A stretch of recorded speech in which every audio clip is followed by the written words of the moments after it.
ఆంధ్రప్రదేశ్‌లో ఏదో ఒక అంశం మీదైతే పవన్ కళ్యాణ్ స్పందిస్తున్నారు. మరోపక్క అభివృద్ధి విషయంలో ఆయనైతే మాత్రం ఒక వ్యూహాత్మకంగా ముందుకు వెళ్తున్నారని అనుకోవచ్చు. ఎందుకంటే ఓ పక్క ముఖ్యమంత్రి చంద్రబాబు నాయుడుకి సరిసమానంగా ఉప ముఖ్యమంత్రిగా ఆయన కూడా పలు కీలకమైనటువంటి నిర్ణయాలు తీసుకుంటున్నారు.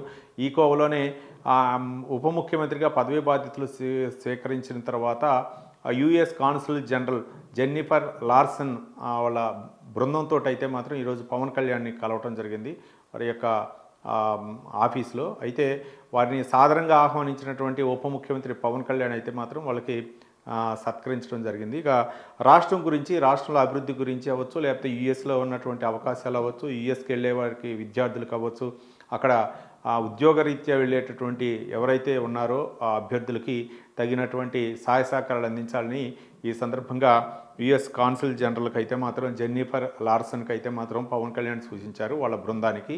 మొత్తానికి రాష్ట్రంలో ఉన్నటువంటి పెట్టుబడుల అవకాశాలు అవ్వచ్చు, రాష్ట్రంలో ఉన్నటువంటి వనరుల గురించి కూడా పవన్ కళ్యాణ్ వారి దృష్టికి తీసుకురావడం జరిగింది.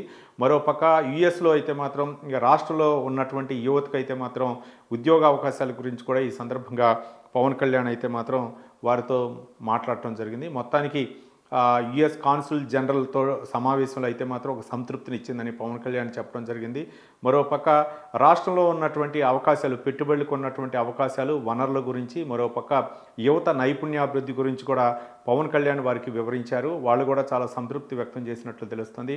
మరోపక్క అక్కడ అవకాశాల కోసం, అంటే రాష్ట్రంలో ఉన్నటువంటి వనరులు అవ్వచ్చు, లేకపోతే రాష్ట్రంలో యువతకు ఏ విధంగా ఉద్యోగ అవకాశాలు కల్పించాలి, మరోపక్క పెట్టుబడులు ఏ విధంగా రావాలని చెప్పేసి పవన్ కళ్యాణ్ కూడా ఉప ముఖ్యమంత్రిగా తన వంతు కృషి అయితే చేస్తున్నారు. ఈ నేపథ్యంలో ఆయనకు ఉన్నటువంటి స్నేహితుల పరిచయాలు అవ్వచ్చు, లేకపోతే ఇతర అన్వేషణల ద్వారా కూడా పవన్ కళ్యాణ్ అయితే మాత్రం ఒకంత ముందుకైతే వెళ్తున్నట్లు తెలుస్తుంది.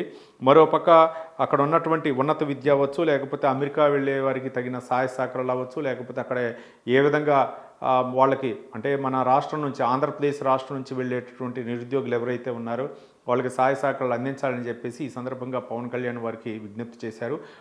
వాళ్ళ బృందాన్ని మొత్తాన్ని కూడా సన్మానించి చిరు కానుకలు కూడా ఇచ్చి పవన్ కళ్యాణ్ అయితే మాత్రం వారిని సంతృప్తి పరచడం జరిగింది.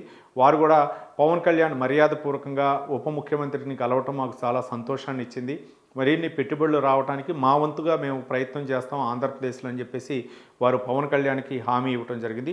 మొత్తానికి యుఎస్ కాన్సుల్ జనరల్ సమావేశం అయితే పవన్ కళ్యాణ్తో భేటీ అవ్వటం మాకు సంతృప్తినిచ్చిందని వారు చెప్పడం జరిగింది. మరి ఏ మేరకు పెట్టుబడులు వస్తాయా, లేకపోతే ఇతర దేశాల నుంచి వచ్చేటటువంటి ప్రతినిధులందరూ కూడా మర్యాదపూర్వకంగా కలుస్తుంటారు. మరోపక్క రాష్ట్రంలో ఉన్నటువంటి సమస్యలు అవ్వచ్చు, రాష్ట్రంలో ఉన్నటువంటి వనరుల గురించి చర్చిస్తూ ఉంటారు. ఏ మేరకు సఫలీకృతం అవుతాయో, మరోపక్క పవన్ కళ్యాణ్ చేస్తున్నటువంటి కృషి ఎంతవరకు సత్ఫలితం ఇస్తుందో మనం వేచి చూద్దాం.